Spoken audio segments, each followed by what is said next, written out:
Non pas c'est Erol Josué, je sous safety pour moi. Ma citation préférée. Aïe Bobo, plutôt onomatopée, mais c'est Aïe Bobo que je dis souvent, qui est une forme d'acclamation dans le vaudou haïtien, une forme de louange dans le vaudou haïtien. J'ai grandi dans la musique, en fait, dans la musique traditionnelle, dans des musiques d'Haïti, dans des musiques influencées de d'autres pays qui sont venus en Haïti. Du coup, le jazz, moi je suis né dans les années 70, il y a toute la période des années disco, où j'ai grandi en Haïti dans ces années disco qui, ces années-là, ont influencé ma musique. Ces musiques jazz ou soul en même temps, qui est la musique du vaudou, qui est le quotidien, mon quotidien. J'ai grandi dans un quartier qui s'appelle Carrefour à Port-au-Prince. Carrefour, c'était toute la musique. C'était la musique à l'époque. C'était les marchands qui portaient, qui déambulaient dans les rues, c'était de la musique. Le bruit des rivières, des oiseaux, ces musiques-là, ces sons-là m'ont vraiment influencé, m'ont nourri. On nourrit ma musique également avec le vaudou, où j'ai grandi, le vaudou, qui est la musique traditionnelle ou la musique révolutionnaire par excellence, la musique qui raconte une histoire par excellence. C'est ces sons, ces musiques, ces odeurs qui ont façonné, qui ont influencé et nourri le genre de musique que je fais.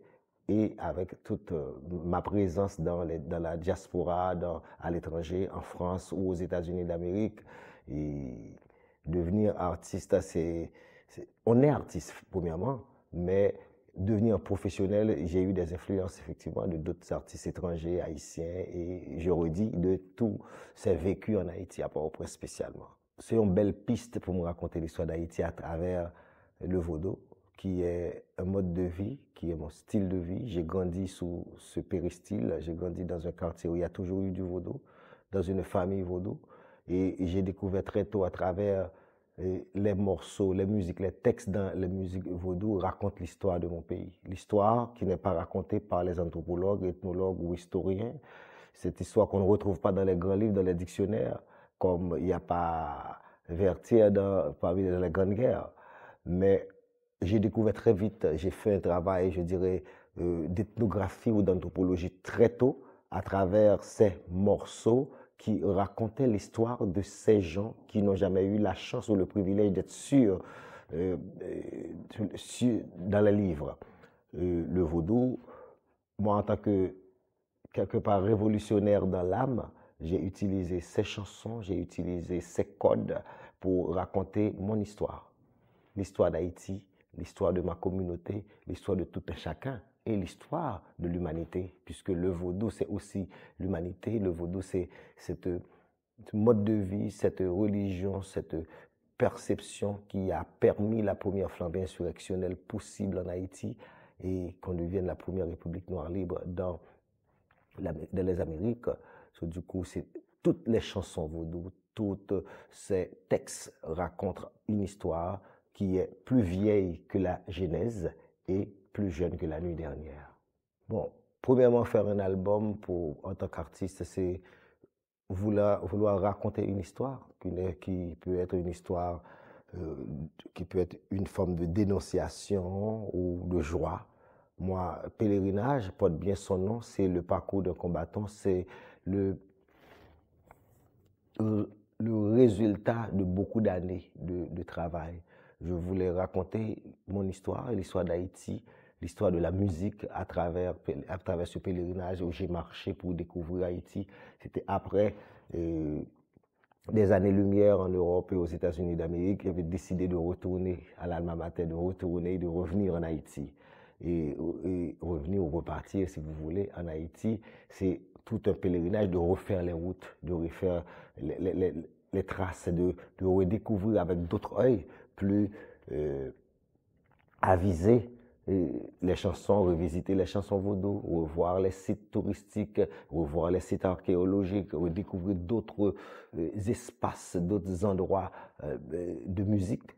J'ai utilisé ce thème pèlerinage parce que c'était un vrai pèlerinage de retourner avec plus de maturité, avec plus de confidence sur le terrain et faire quelque chose qui est cette source de mes influences de ces villes que j'ai habitées et que j'habite encore, et ces villes qui m'habitent en même temps. Et à travers Pèlerinage, je décris ces villes et je décris mon vécu et ce glissement de génération également. Sur la musique, il y a de la musique électronique, il y a un peu de soul, c'est particulier, Pèlerinage, c'est à découvrir. J'espère bien, pour être modeste, j'ai dit j'espère, mais je pense que je fais partie des personnes qui ont voué leur vie à défendre ce pays, à défendre cette religion mal comprise et défendre ce mode de vie.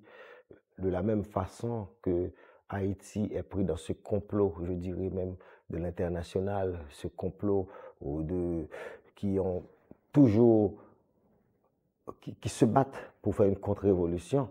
Avec le vaudou aussi a toujours été victime de tout ça. Victime, lorsqu'on dit vaudou, on voit zombie, on voit Haïti, on voit un Haïti sans respect. Lorsqu'on dit vaudou, c'est souvent de la sorcellerie.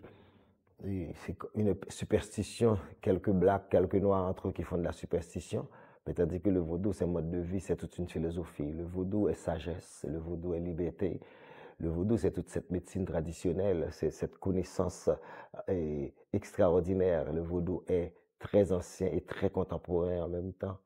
Du coup, je pense que ma musique, ma façon d'être dans la musique haïtienne ou dans la musique en général influence beaucoup de gens, beaucoup de jeunes, beaucoup de gens qui avaient d'autres perceptions. Au départ, ils disent, vous faites un vaudou pour le salon et pour s'excuser, pour retourner chez eux. Parce que le vaudou, c'est pas une religion de conquête. On n'incite pas les gens à se convertir dans le vaudou. Lorsqu'on décide de faire son cheminement ou arriver à une immersion totale dans sa tradition, c'est tout simplement revenir chez soi. Être directeur général du Bureau national d'ethnologie et être artiste, moi, je suis né artiste. Et devenir directeur général n'a pas nui à ma carrière, vraiment. En même temps, il y a beaucoup de choses. Je ne suis pas souvent sur place en Europe ou aux États-Unis, là où ça se passe. Je ne fais pas tous les salons de la musique que je devais faire, mais c'est un choix de pouvoir mettre ma main dans la reconstruction de l'identité haïtienne. Et le bureau d'ethnologie me sert aussi, c'est un laboratoire. Ce laboratoire que je dirige, un laboratoire sur le patrimoine immatériel, et je nourris ce bureau, cet espace, ce laboratoire avec ma connaissance en tant qu'Ongan, ma vision en tant que citoyen, et vice-versa. Vice-versa, ça me donne l'occasion de continuer à voyager dans le pays, à découvrir les sites, à découvrir en même temps le patrimoine culturel immatériel d'Haïti à travers tout le territoire. Et en fait, c'est les deux. Une nourrit l'autre, une nourrit l'autre. Et ça n'a pas dérangé du tout. Bon, je crois que politiquement, il y a des gens qui trouvaient que ne faut pas être artiste encore. Et pour me dire directeur général, même mourir artiste, directeur général, c'est passager. C'est on partit dans la vie, son carrière, qui vous fait une fête, et puis vous passez à autre chose. Mais artiste, on est artiste, on fait artiste, et m'a été artiste, m'a mourir artiste, et même après ma mort, m'a été artiste, et m'espérer travailler, m'a continuer, perpétuer, et pour l'autre génération qui va venir. Prochain projet, c'est parce que c'est ce safety pour moi, je vais dévoiler un petit peu. Nous sommes, je dis nous, parce que c'est avec des musiciens, des arrangeurs, mais je suis en studio pour le prochain projet musical qui s'appelle Transistralité. Transistralité qui est, nous sommes presque à la moitié de cet opus, de ce projet qui me tient à cœur. Transistralité, c'est donner la parole du respect, de la révérence à ces héros et héroïnes d'Haïti qui ne sont pas dans les livres d'histoire. Du coup, je prête mon corps à ces hommes et à ces femmes pour les habiller, et je prête ma voix à ces gens-là, et je prête mon genre à ces gens-là, à ces héros, à ces personnages extraordinaires. C'est comme si moi prêtais comme si c'est le roi et puis danser sous moi. si c'est mystère, il peut danser sous moi. Si c'est divinité, il peut inspirer pour me bailler la parole. Je travaille là-dessus et puis sur un bouquin.